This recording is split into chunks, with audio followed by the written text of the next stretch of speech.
Welcome to the Rebirth podcast. My name is Caitlin Hill. I've been on a massive journey of self-discovery since becoming a mom. I'm curious to find out how we can be the best version of ourselves as women and mothers, and how that has a ripple effect on the rest of the world. I am so honored to have you listening here today. Please take a deep breath and welcome to the space. Hello and welcome. Oh my goodness. Happy New Year. First of all, I don't think I've filmed a podcast this year yet. It's been a little bit nuts. I'm not going to lie. First of all, Matisse had a surgery on his ACL at the beginning of December. And then he had it he went in for his first post-op appointment and it was like, nah, this is not, it's not good. So then they had to do it again, right after Christmas, on the 27th. So it's been a bit of a crazy time. Not having him be able to walk around and drive and take the girls out for walks and to do things with them. It's been all on me. And my mother-in-law that helps us out a lot with the kids hasn't been around. And it's just a lot, it's just the days are full and I haven't really had time to just sit down and do a podcast. Right now we have my father-in-law who's taking them out. They're probably going to come home any minute because I took way too long to get ready for this. But yeah, it's just really, it's interesting though, because I love diving into just being with my kids, being with, every single moment of the day where it's just kind of we're finding these rhythms and rituals that help us thrive really. It just, I do love it. I really do. And that's not to say that it's not full on. I have to be surrendered to it fully. I actually didn't have any social media for the last couple of weeks because I actually came down with this really bad stomach flu about a week ago. I don't even know. Time is, I don't know what time is, but I felt like I couldn't have anything that was distracting me from just being with them because I just want to be so in the moment with them. And so, yeah, removing all of those kind of extra things, things that could pull me away from just being present. It made it so much easier to just be in the flow and rhythm with them. And there's some things that I've definitely picked up that I think that have made things a lot easier. I'm actually reading this really good book right now. Oh man, just give me a sec. Hold on, I'm going to go grab it. 1 second. So this book is called Beyond the Rainbow Bridge, Nurturing Our Children from Birth to 7. And here it is. I started reading this book and because I was first noticing that, when I first when Matisse first had his surgery and I kind of took over in terms of okay, this is my full-time thing now is 100% looking after the kids. And, I've been at home with the kids since I had Safia 6 years ago, but I've always had my own little creative things going on. I've always had my channel, or I've done my interior design. So I've always had, different projects on the go, which I still love to have. I still love to have my little creative outlets. And so, but when, everything happened with Matisse and I was like, I need to kind of drop everything right now and just really truly focus, on, being a mom. I was finding it quite challenging. It was, the days were kind of filled with a lot of chaos and everything just felt hectic. And, if we didn't, go outside or do different things, then I kind of felt like everything was just, intense to be honest. And I was just kept on being oh, why is this like this? I felt like I was doing all the right things, but when I started reading this book, I really learned a lot about how important it is to find rhythms to our day and how that can give kids a natural sense of discipline. because they feel secure within knowing what's coming next. And so, which I really love, because I'm just naturally not someone that really loves to, be a disciplinary parent. Like, that's just not really me. And that's not to say that there's not boundaries. Like, there has to be boundaries. And I don't really like to even put labels on like what kind of parent I am, whether it's gentle parenting, conscious parenting. Of course, I'm those things. I really think that like gentle parenting is basically just parenting without yelling or hitting your kids, which of course I am. But that's not to say that I don't get like frustrated or upset. Like, it's not like sunshine and rainbows and roses all the time. I'm just a human being. So, and when it's just me with, with 3 kids, it can feel like a lot sometimes, because it's so many emotions. Like Safia, she's turning 6 in a couple of weeks, and she's got her own set of emotions going on, and her own things that she's going through. She's going through the 6-year change now. And then there's the twins that are in this completely different developmental stage, where they're going to be 3 soon, and they're just like, everything is so highly emotional, where it's like, it's kind of feels like walking on eggshells all the time when I'm with them. Like, where it's like, I don't know if I'm going to, give them the wrong color fork that day, or give them, their eggs done the way that they weren't expecting, or whatever. Like, it can just be the smallest things. And it's kind of like that, like nonstop, all day, every day. I'm like, what's this going to be like? And then sometimes I kind of brace myself for like what I think they're going to react like. And then it ends up being totally fine. And I'm like, wow, okay, that ended up being okay. But so it's funny. That's kind of like my thought process throughout the day. But I kind of realized that I needed to make some shifts in terms of like what we were doing. And so reading this book has really helped me. I'm not even finished it yet, and I can't even believe how much I've gathered from it. I am super, super into the Waldorf Steiner philosophy, and just diving deeper into it and learning more and more about it. Definitely something that I'm super into. And I love like bringing just so many things around Waldorf education into our day-to-day lives. Just like around the seasons, the change in seasons. We have our winter table downstairs right now. It's snowing outside it's not snowing. There's snow on the ground. It's kind of rainy now, but we've got like our winter table. And really like having reverence for like the change of season, and what that means, and like what kind of foods we're going to be making, and what kind of crafts are we going to be doing, and what kind of things are we going to be experiencing in our internal worlds. Like for me, I definitely feel more like hibernating during this time of year, and not doing much, like really just keeping it kind of like low key, and not being in that yang energy. Like I really like to be in my yin and going inwards. Like I feel like I really need this time, and over my my life, obviously I'm always learning every day. I'm always a student to this life, but I've noticed that I'm very much an extroverted introvert. Like I'm someone that I love to go out and socialize. I love to talk to people. But then I also need like at the same time, I also need to like go home after and just like be, in my space, in my sanctuary, and have some time for me, which again, I don't really have at this time in my life. Like I don't have a lot of alone time. And I realized that now I only need a little bit of it to get recharged. Like even an hour of alone time, I'm like, whew, that was enough for me. But anyways, I digress. Speaking of this book, it talks a lot about getting into the rhythms of the day and incorporating your kids into doing the things that you are doing as the parent. So what I've started to do is I have them help with the day-to-day tasks of the household.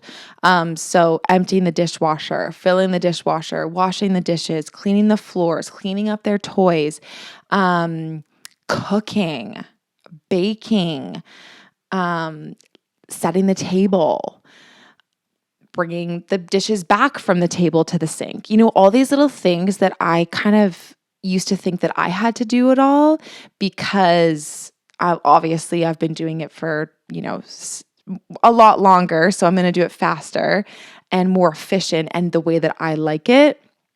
But what if I could just kind of open up that space to let them help me and to learn how to do it, because they're very eager to help. They want to be a part of doing all of that adult stuff. They really have that switched on. Every time I'm like, can you help me empty the dishwasher? Oh, no problem. Right away, they're right into it. And it's a task for them. And they feel like they have that sense of responsibility.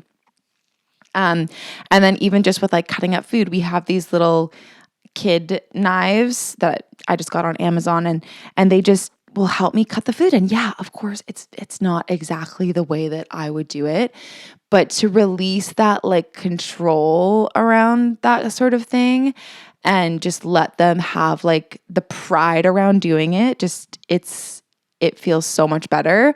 And even just to watch their little faces get so excited over doing these kind of mundane tasks around the house, it does bring so much joy, and it totally overrides any feelings that I have over oh, they're doing it this way or they're doing it that way, or have to teach them, or it's going to take longer.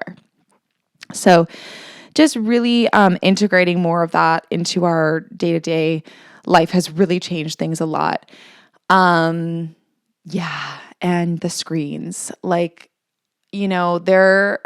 would say for the first couple years of having the twins, it was challenging for us to not use our TV.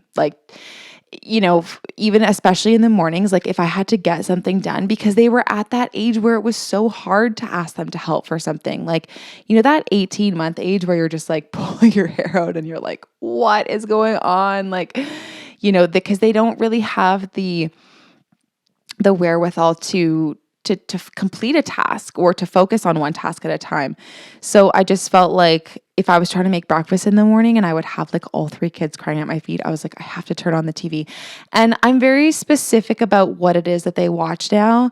I have maybe 10 shows, including movies, that I would be okay with them watching. But I've really noticed that it's good for the moment when I first put it on. I'm like, okay, I have a few moments to get a few things done here, or to respond to some messages on my phone, or, check Instagram, whatever, those kind of things, which are sort of silly things anyways, but it just gives me a few minutes to just go pee by myself. But it really messes up the flow of the day. I find it interferes with whatever creative play they had going on before. And then after it's turned off, because we have strong boundaries around, okay, you can watch it for 1 or 2 episodes and then it's off, But then afterwards, it's their brains actually want more of what they just saw. And so I find that their tantrums, we don't usually use the word tantrums, to be honest, but emotional outbursts are much higher after I've turned it off. Oh, they're back home now. You can probably hear them in the background. But their emotions are much higher after watching screens. And we don't have iPads. I do not plan on getting any iPads whatsoever. This is something we just strictly use at home, on our TV. And anyways, I find that it just kind of, I don't know, I feel like maybe I have a few moments of reprieve from having it on, but then it kind of I pay for it later, it has a cost to it. It's not this free, amazing secret thing to just have the TV on. It does come with, I just find that it just messes up the flow. So trying to stay away from that as much as possible. Also just having particular set things throughout the day that we do every day. Now at dinner time, we sit down together every night. I ask them to lay the table.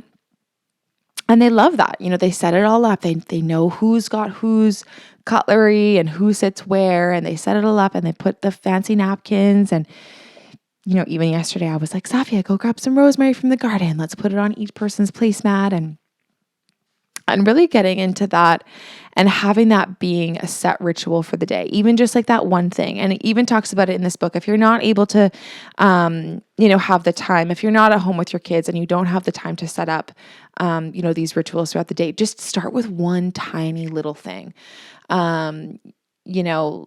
Maybe that's like reading a particular book in the morning or playing together for 10 minutes or whatever that thing is. Just like having that same thing every single day can give them so much structure that they need to feel confident and free and secure in themselves.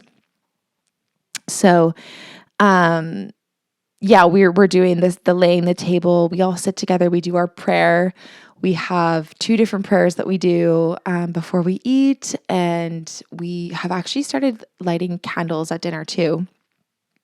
I don't know if that's something that will continue on into the summertime, but in the winter, it's been really nice. Safia has her little lighting the candle song. And we just love it. Like it's definitely, I feel like we've come so far in terms of sitting at the table together. Like for a long time, we would sit down at the table and then the girls would just run away. And it would always be like kind of more of a headache than something that we could really enjoy. But I can see just staying with the consistency of it, like each and every day, that sometimes it's easy and sometimes it's still hard, and that one day we're going to get there. And it's one of those things in the future that I'm going to be like, oh, thank God that we all sat together at the table, because now look at us. Now as adults, we can all sit together at the table and talk about our day and have that connection time. And it's really been a beautiful thing. Like, it's always those really simple, small things that you think don't matter that really do make such a big difference. And then of course we have like a really set bedtime routine, bath afterwards, book. I'm still breastfeeding the twins. And so we usually do boob and then bed. And having that gives them, so much more freedom.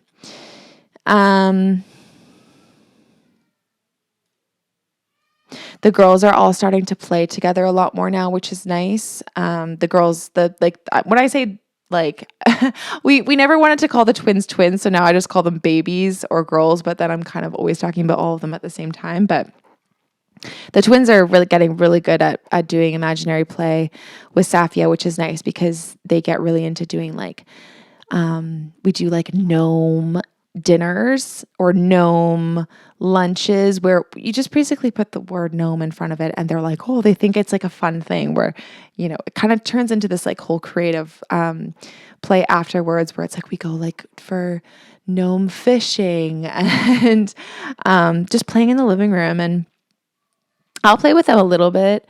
I like to get down on the ground and do it with them, but also just like realizing that it's good for them to have that imaginative play for themselves, because like I can have my own imaginative play, but maybe my play is like too adult for them. Like maybe they're at a different level with it.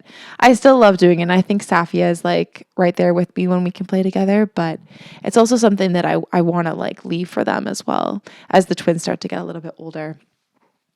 But just having these like these rhythms, like it really has helped us so much. With Matisse being, off his feet, and just, I don't know, there's just been like so much more peace, since I started to like include them more into these household tasks and just, helping out around the house, basically. Like it doesn't have to be anything crazy. And also just like letting them be bored. Like Safia says to me now, now that she's going on 6 years old, sometimes she'll say, Mama, I'm bored. And I used to be like, what? No, you're not, blah, blah, blah. And now I'm like, totally don't have that perspective at all anymore. Now when she tells me she's bored, I'm like, great. That means you're right on the cusp of having your next best idea, and you can do something incredible with it. And just like that little shift in perspective has helped her be like, oh yeah, you're right. And then they can go on and do their thing. I will say that, leaving the house is always a good thing. Like having that, it's kind of like a natural meditation where it's like, in the morning there's, I might be saying the opposite way, but bear with me. In the morning, they kind of have their open free play time. We have breakfast first. That's kind of like the breath in. And then when they play, that's the breath out. So then they have their playtime. Then the next breath would be, during that breath out time, we'll do like play in the living room or go out for a walk. That's still breath out time. And then when we come back home, then we have lunch. That's a breath in. And then we kind of have, our lunch and sort of quiet time. And then after that, then we might do something in the afternoon where it's like we do another, play activity. And then the breath in, of course, is to be doing dinner and then bedtime and, our whole ritual and routine with that. And so just, if you think of it, it's kind of like its own natural meditation throughout the day of like the inward and outward of like putting out the energy, then coming back down and then putting it out and then coming back down. And kind of following that sort of flow of it really, really, really helps. And like I said, it's brought so much more peace and ease. And yes, of course, there is still a lot of sibling disagreements and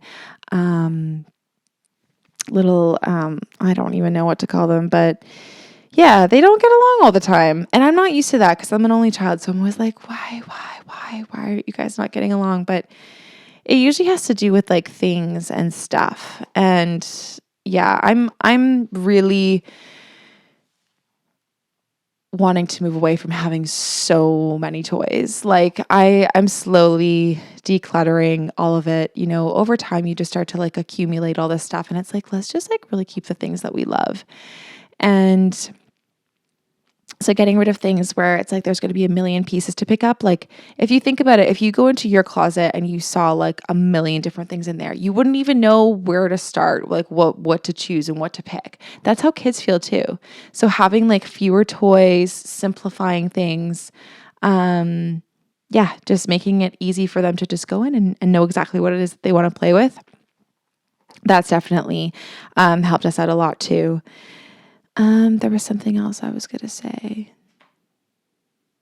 Oh yeah. Another thing is that I found this really interesting in this book is that to never talk about housework in a negative way. So like say you're cleaning up the kitchen or you're folding your clothes, like never be like, oh, I hate doing this. Like this is so horrible.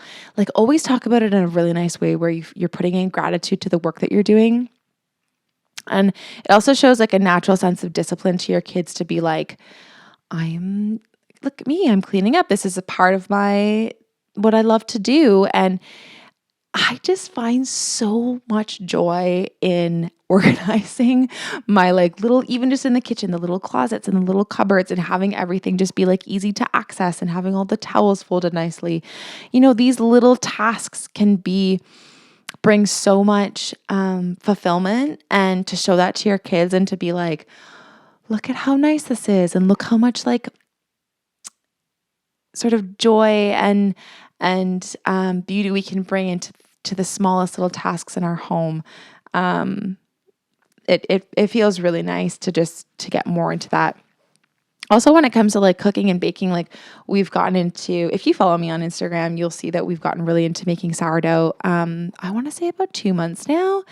And it's such a beautiful rhythm because that whole second day of making the sourdough, you have to be home. Like one of my friends said to me, that's some housewife shit. And I was like, yeah, you're so right. It is like, you really got to be home, like doing the folds and the whole thing it takes about 6 hours that whole second day. So to show that like rhythm to the kids of like putting the work into something, but also getting the reward of being able to eat it afterwards, I think is really beautiful. And yeah, just like ever since like, I don't know, it's been a while. It's been a long time coming, but now I'm like getting more and more into just basically making everything from scratch. Like, the other day the girls were like, oh, we want some gummies, because they saw some kids eating some like kind of gummies from a bag or wrapper at their tab class. And they were like, oh, we want some gummies. And I was like, I can just make those. And it's literally just juice and gelatin. Like, it's the easiest thing ever. And it just tastes so much better when you make your own things. So just like showing that to the kids, it's been deeply, deeply rewarding for me. And I didn't used to be that way. I mean, I've always been lean more towards that, but now I'm getting deeper and deeper into it. Like, I remember when Safia was first born, I was like, let's just make those like little chicken finger things that from the freezer. And now I can't imagine doing that, even though I have 3 times the amount of kids that I did before. It's just, I want to show them how to make things from scratch. And there's a time and a place to have some things. Sometimes we still have the boxed Annie's mac and cheese and that kind of thing, and sometimes that's great. But like on a regular basis, I'd prefer to show like the whole process of creation and creating things and to get to the other side of like what that looks like. And yeah, it's brought us a lot of ease, I would say, going more towards the slowness of life and having kids, rather than going to the opposite direction of keeping their schedules really busy, and keeping them busy, keeping ourselves busy. Like I want the house to be like a calm, peaceful place for them to just feel like they can just be. And it's been a wonderful thing, I have to say. So I actually didn't know what I was going to talk about when I sat down for this podcast today. I had some different ideas, but this has been something that we've really been experiencing recently. And so, I just really wanted to share that. And hopefully you can take some things away too, if you're having, learning how to find the right rhythm with your kids and being able to create a space for them to just have free play in your home. And that's all you really need to do is provide those things for them. And there is so much more ease that comes with it. Rather than trying to like have the big toys or to do this or to do, these crazy outings, which there's a time and place for that for sure. But just in the simple day-to-day stuff, keep it slow and keep it even more minimal. Like simple day-to-day tasks they are happy to do them, and it helps you out too. Anyways, I think that's it for today. Thank you so much for watching, and listening. If you are listening, I really appreciate you being here and following along on our journey. And I'm sending so much love to you on yours. Okay. Ciao for now. Thank you so much for pressing play today. Please leave a 5-star rating and share with someone it would inspire. Sending so much love to you on your journey. Ciao for now.